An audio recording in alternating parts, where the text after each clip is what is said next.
Bonjour à toutes et à tous, j'espère que vous allez bien, j'espère que vous êtes en bonne santé, en bonne humeur en ce confinement. Alors aujourd'hui je suis là pour vous présenter mon exposé sur la folie dans la littérature, donc la folie littéraire. Juste avant de vous présenter le plan, je vous précise que la folie est un thème très récurrent dans la littérature mondiale. Donc les écrivains y trouvent une liberté presque totale pour exprimer leurs pensées, leur idéologie, leurs désirs les plus profonds. Ce thème-là n'est pas seulement présent dans toutes les époques, mais aussi dans tous les domaines. Et aujourd'hui, je vais m'intéresser du domaine littéraire. Alors, je vous propose le plan de mon exposé.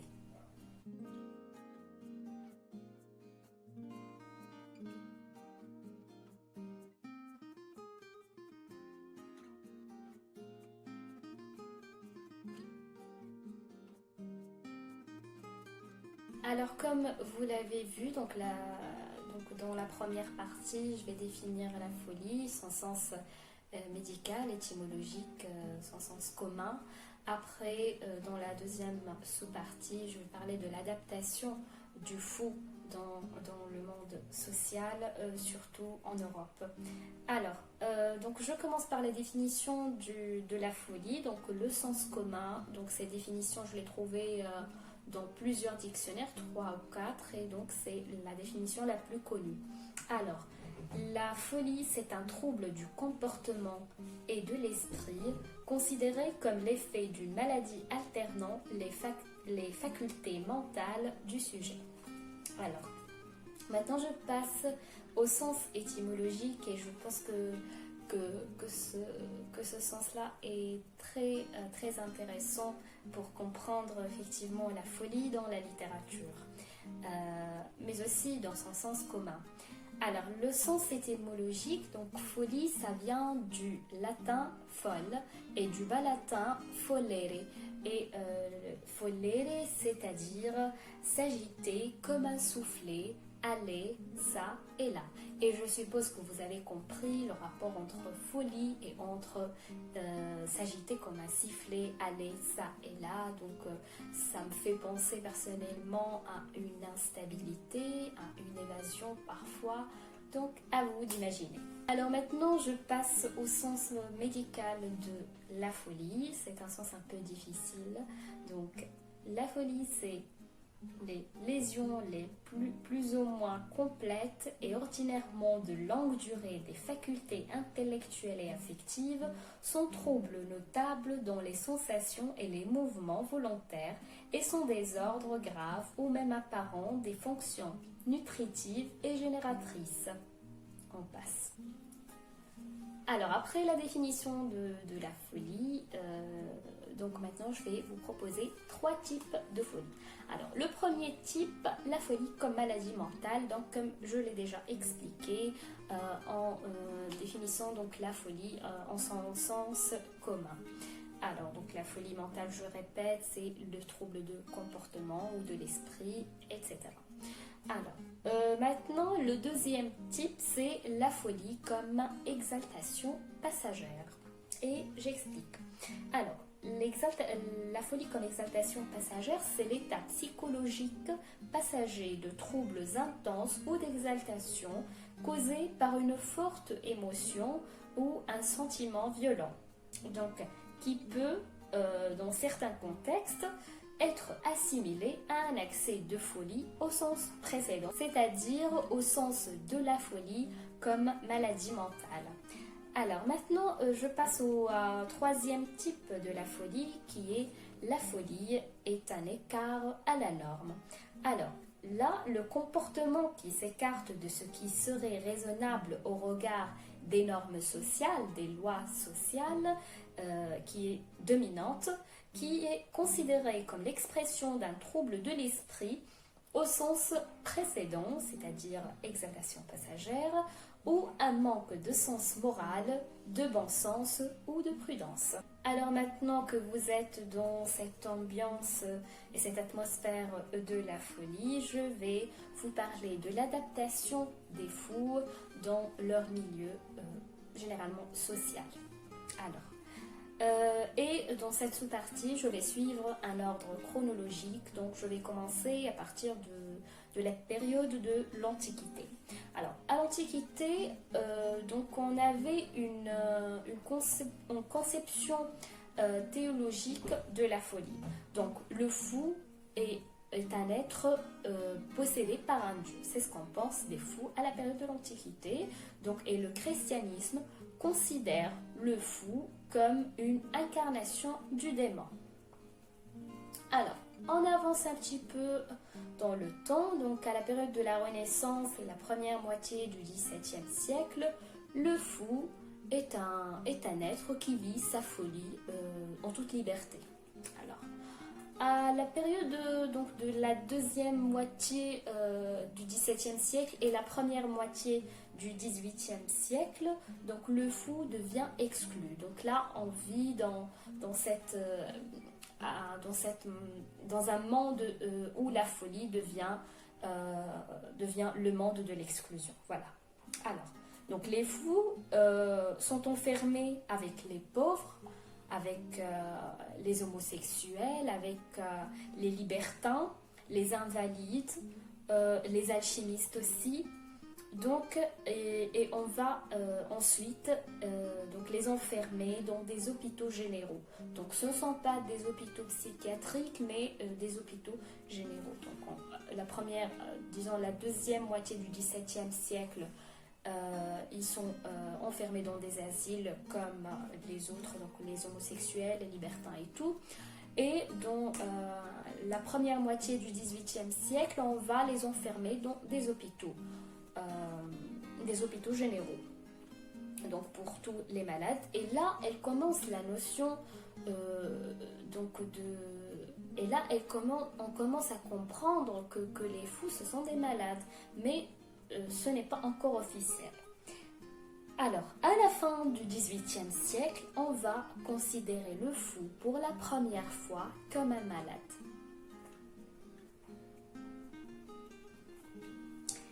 Alors, et il y a une date très importante par rapport à ça. Donc, en 1793, on va délivrer les fous de leur chaîne et on va commencer à les guérir. Donc, puisque on a considéré les fous comme des malades, donc on va commencer à les guérir. Et cette action a été faite par le médecin français Philippe Pinel, donc en 1793, voilà. Alors, donc maintenant je passe à la deuxième période, parce lorsqu'on parle de folie, il y a deux grandes périodes. Il y a avant le 19e siècle et après le 19e siècle. Donc avant le 19e siècle, les fous ne sont pas des malades, mais au 19e siècle, donc on va les considérer comme des malades, donc on va les guérir et surtout on va faire des recherches et des découvertes scientifiques. Alors, donc justement, le 19e siècle, là, la folie est vue d'une nouvelle perspective. Donc, le fou a un statut de malade, il ne porte plus le poids de la culpabilité. Et là, je pense que c'est un point très important parce que avant le XVIIe siècle, le fou porte ce poids de culpabilité. Par exemple, à la période de l'Antiquité, on pensait qu'il est l'incarnation du démon. Donc là, avec la découverte et la considération des fous comme des malades, donc leur aide à ne plus porter ce poids de culpabilité parce que justement, ils sont des malades et ils ne sont pas coupables de cette maladie. Alors, donc le fou va être considéré comme un homme aliéné, doué de raison, mais qui est, et j'emprunte l'expression de Maupassant, qui est étranger à lui-même. Alors, que va-t-il se passer en cette période? Donc, je dois parler un peu de ce développement scientifique parce que il est très important pour les œuvres littéraires qui vont traiter le thème de la folie. Alors, on va construire des asiles qui seront appelés des hôpitaux psychiatriques. Mais ce qui est important à mentionner, c'est que le nombre des fous augmente d'une année à une autre. Par exemple, en 1834, il y avait 10 000 fous dans ces asiles-là. En 1844, il y avait 16 255 fous. Et en 1874, il y avait 42 077 fous. Et donc pendant toute cette période, il y avait deux spécialistes qui sont des spécialistes de la pathologie nerveuse qui dominent donc cette période-là. D'abord avec Mesmer, donc, qui est né en 1734 et mort en 1815. Donc c'est un médecin de Vienne. Il va mettre à la mode l'hypnotisme en 1778 à Paris. Alors ensuite on va connaître Charcot, donc qui est né en 1825 et mort en 1895. Donc Charcot va donner à l'hôpital de Salpêtrière des cours d'hypnose que Maupassant et Freud vont donc suivre. Vont suivre ces cours-là à la même époque. Alors maintenant, je pense que vous avez compris l'univers de la folie d'un point de vue général. Donc maintenant, je vais passer à la partie la plus importante de mon exposé, donc à la folie dans la littérature. En fait, la folie, justement, elle n'a pas seulement touché toutes les époques, mais aussi elle a touché tous les domaines. Parce que on parle de folie dans le domaine de la musique, de la sculpture, de la peinture, bien sûr dans la littérature. Et donc, comme ça, je passe à la deuxième partie. Alors, comme j'ai déjà mentionné dans les travaux de Charcot sur l'hystérie, puis les découvertes de Freud au 19e siècle, avaient influencé la façon dont on traite le thème de la folie. Donc c'est un thème qui est présent sur l'origine du genre fantastique, comme je l'ai déjà mentionné. Donc le fantastique s'intéresse justement à l'aspect spirituel et mental aussi de l'individu. Et ça vient contre l'esprit des Lumières et en particulier contre la montée du matérialisme. Alors, la folie est un mystère dans la littérature. Donc le fou n'est pas toujours un malade mental. Non, le fou peut être sage parfois, comme il est le cas dans l'œuvre de Tahar Ben Jalloun.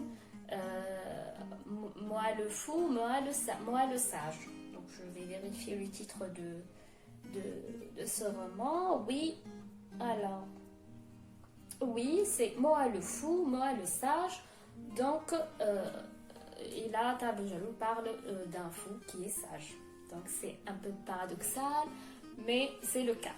Alors, il y a aussi le fou roi. Le fou roi, c'est un bouffon qui ose dire la vérité. Il y a aussi le fou qui pouvait être poussé à la déraison par une puissance maléfique. Et ça, je vous l'explique. Alors, par exemple, donc on a l'histoire, un épisode mythologique de Héraclès. Donc Héraclès, il a été frappé de démence par sa mère, parce que Héra, sa mère, pour se venger, elle lui a frappé de démence, donc il est devenu fou. Héraclès va donc massacrer ses enfants et sa femme parce qu'il les voit comme des bêtes sauvages. Il n'est plus dans son état normal. Alors, le fou aussi. Et d'ailleurs, juste avant de passer, donc Euripide, en 416 avant Jésus-Christ, a écrit cet épisode justement mythologique un ouvrage intitulé La folie d'Héraclès, donc, et il parle de la tragédie qui relate le meurtre des enfants et de la femme d'Héraclès par ce dernier. Alors, la folie étant cause de délire et d'hallucination, elle peut être à la fois basculement absurde de la réalité, mais aussi un moyen d'accéder à la connaissance ultime. Ce qui ramène à l'idée que le fou est en fait un sage, comme je l'ai déjà mentionné, donc pour Moa le fou, Moa le sage de Tahar Ben Jalloun. Alors, Balzac aussi fait de cette notion, inspirée par des théories de Swedenborg, le sujet de son roman Louis Lambert. Donc le roman de Louis Lambert de Balzac parle justement de cette folie qui devient sagesse. Dans Louis Lambert, le roman de Balzac, le héros est un enfant dont le génie dépasse ses professeurs et ses condisciples. À peine marié, donc il va sombrer dans la folie. Alors, maintenant, donc, le thème de la folie devient omniprésent dans le genre fantastique contemporain, américain aussi. On ne va pas seulement parler de la littérature française, mais j'ai essayé de vérifier toutes les littératures, enfin pas toutes, mais j'ai fait de mon mieux pour avoir une vision du thème de la folie dans la littérature mondiale. Alors, par exemple, à partir de Psychose, on connaît tous le film Psychose de Alfred Hitchcock.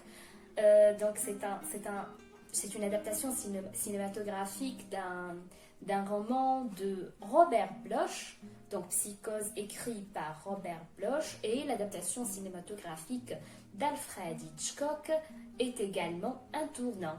Donc les dialogues schizophréniques de Norman Bates, qui est le personnage principal de ce roman, de ce film, donc ces dialogues schizophréniques avec le cadavre de sa mère, ces travertissements, donc montrent le caractère psychopathe du personnage. Alors maintenant, je vous ai présenté quelques ouvrages où on présente le fou et chaque fou est différent de l'autre, d'une œuvre à une autre. Alors, comme vous l'avez compris, la folie interroge le sens, interroge la vérité, interroge le concret parce qu'elle ébranle le réel. Donc, elle ébranle pas seulement le réel, mais aussi le discours et le récit. Donc maintenant, je passe à l'écriture de la folie. Alors, pour écrire ces récits-là, les écrivains peuvent suivre plusieurs structures. Donc, personnellement, j'ai choisi de vous proposer 2 structures seulement, même s'il y a d'autres. Donc, je commence avec le récit classique. Donc, la structure classique, traditionnelle. Et d'ailleurs, la majeure partie des romans parlant de folie donc adopte cette structure-là. Donc il fonctionne selon un schéma traditionnel qui fait passer le lecteur d'un monde réel, normal, à un monde de folie, à un monde d'irréel. Alors dans cette structure, on suit un ordre chronologique, donc on voit l'installation de la folie qui se fait progressivement, comme je vous ai dit, d'un monde réel normal à un monde de folie, et le passage du premier monde au deuxième se fait progressivement. Alors maintenant, je passe à la deuxième structure qui est le récit initiatique et je vous explique cette structure-là. Alors, la technique dans cette structure-là consiste à donc avoir un seul fait, mais 2 points de vue différents et donc 2 récits différents. Et donc le premier récit, plutôt le deuxième récit, va modifier notre compréhension du premier récit. Donc c'est un peu compliqué, mais le plus important c'est de comprendre qu'il y a un seul fait, mais on a 2 versions de récit, donc 2 points de vue. Alors, pour installer aussi l'angoisse et cette atmosphère de folie, une simple donc, description peut suffire. Donc, par exemple, dans le Horla, donc, ma nouvelle fantastique préférée de Maupassant, donc dans le Horla, Maupassant évoque à l'aide de verbes inquiétants le Horla qui le hante. Et je vous lis donc un extrait.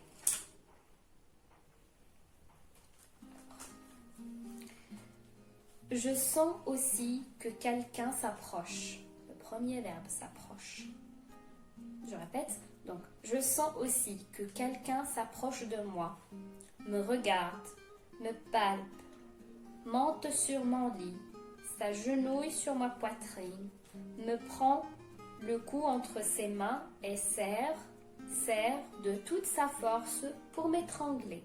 Donc juste un paragraphe de 3 lignes et on a 9 verbes, une accumulation de verbes inquiétants pour justement installer cette peur et cette angoisse. Et à partir en parlant de peur et d'angoisse, je vais un peu m'attarder sur ces notions-là, donc la peur et l'angoisse dans l'œuvre fantastique, en parlant bien sûr de folie. Alors, donc, dans ces récits, c'est d'abord l'angoisse qui s'installe. Il faut installer l'angoisse dès le début pour qu'on puisse comprendre qu'on est dans une atmosphère d'angoisse, dans un récit fantastique, d'horreur parfois. Et donc, pour le personnage qui en prend conscience, donc le personnage en prend conscience que ça fait peur.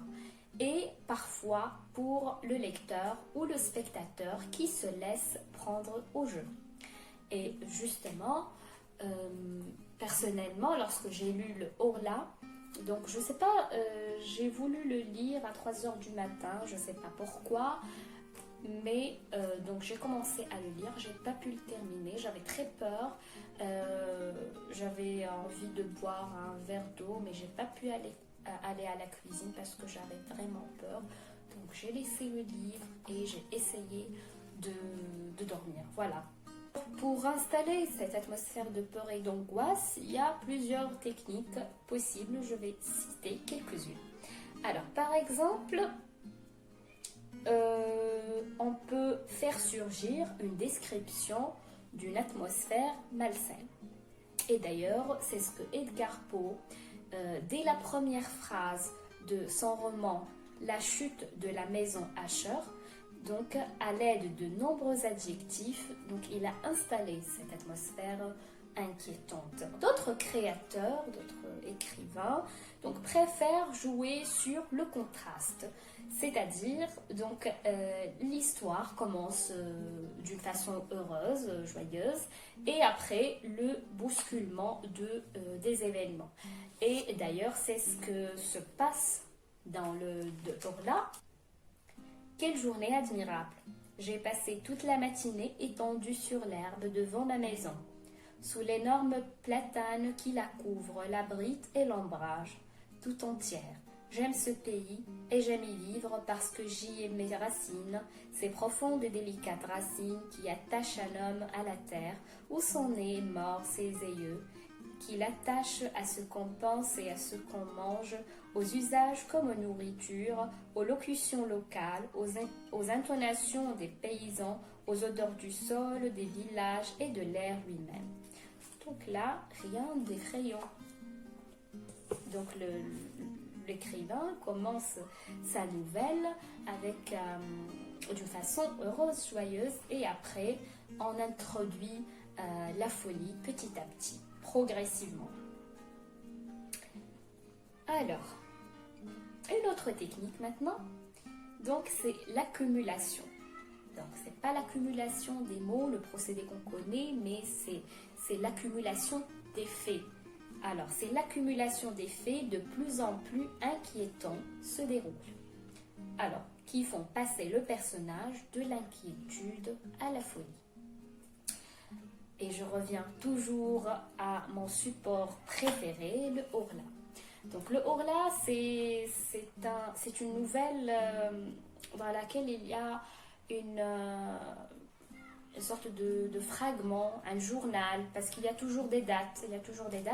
Et d'ailleurs, je vous ai choisi 3 phrases dans 3 niveaux de la lecture. Donc, par exemple, dans la page 94, donc c'est l'édition Hachette Classique. Donc dans la page 94, je cite: alors, le 12 mai, j'ai un peu de fièvre depuis quelques jours, je me sens souffrant ou plutôt triste. Alors, c'est le premier fait. Et on va voir la progression. Je passe au deuxième fait à la page 96. Donc, le 2 juin, mon état s'est encore aggravé. Qu'ai-je donc? C'est le deuxième fait. Et j'ai un peu avancé de 5 pages à peu près. Donc à la page 101, le narrateur, enfin l'auteur écrit « Je deviens fou ». Et donc là, on peut sentir cette inquiétude du début. Donc il a dit qu'il souffre, il a la fièvre et tout, et jusqu'à la folie. Et il le dit donc littéralement, je deviens fou. Alors maintenant, je vais passer à la deuxième sous-partie de la deuxième partie de mon exposé, où on parlera de la réception de l'œuvre littéraire sur le thème de la folie par le lecteur. Alors d'après mes recherches, j'ai remarqué que les articles oubliaient généralement de parler de cette relation entre lecteur et œuvre littéraire. Donc on parle souvent de œuvre littéraire et son auteur. Et à ce propos, j'ai trouvé une psychothérapeute et une chercheuse, et aussi elle est passionnée de littérature, c'est Monique Plaza. Donc elle nous introduit dans cet univers justement, lecteur et œuvre. Donc elle nous donne le goût en tant que lecteur de nous dérouter. Alors, dans son ouvrage Écriture et folie, elle a mentionné que la folie romancée est un lieu où le lecteur peut s'identifier dans la crédibilité du roman. Donc il est même convié à se représenter mentalement des images, comme le propose le narrateur du Horla. Elle aussi, apparemment, elle aime aussi la nouvelle Le Horla de Maupassant. Donc, en renouvelant son invitation dans les 2 versions de l'œuvre par un bref, figurez-vous. Je vous explique. En fait, le Horla, Maupassant a écrit 2 versions de cette nouvelle-là. Et dans la deuxième version, il a ajouté plusieurs paragraphes, mais il a aussi ajouté une expression dans certains de ses répliques, des répliques du narrateur, l'expression « figurez-vous ». Et donc cette expression-là, elle implique le lecteur, parce que l'auteur, donc Maupassant, veut impliquer le lecteur davantage. Et donc c'est très très important, comme ça donc le lecteur peut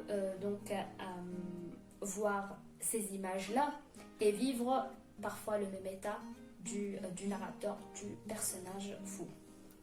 Lorsqu'on parle de folie, malgré la différence entre les techniques, les styles, les idéologies que véhiculent les écrivains, malgré ça, ils ont un point commun. C'est celui de penser que la meilleure façon d'écrire le monde, c'est de procéder à un décalage. C'est de procéder même à un décalage léger ou radical, donc, et aussi donc, accéder à l'imagination. Et l'imagination donc, reste leur meilleur facteur pour créer ce genre de récit. Alors avant de finir, il faut mentionner que la littérature est toujours et restera toujours un remède pour l'humanité, un remède à la violence, à l'obscurantisme, à la folie bien sûr. Donc, certains d'entre nous, donc en cette période de confinement, ont le sentiment de cet enfermement, de panique parfois. Ils peuvent atteindre la folie aussi. Et donc, je vous conseille de lire, lire et lire. Donc, parce que notre seul moyen pour s'évader, pour s'éloigner de toutes ces informations qu'on reçoit tous les jours, c'est la littérature. Donc, la littérature restera toujours notre remède à la folie.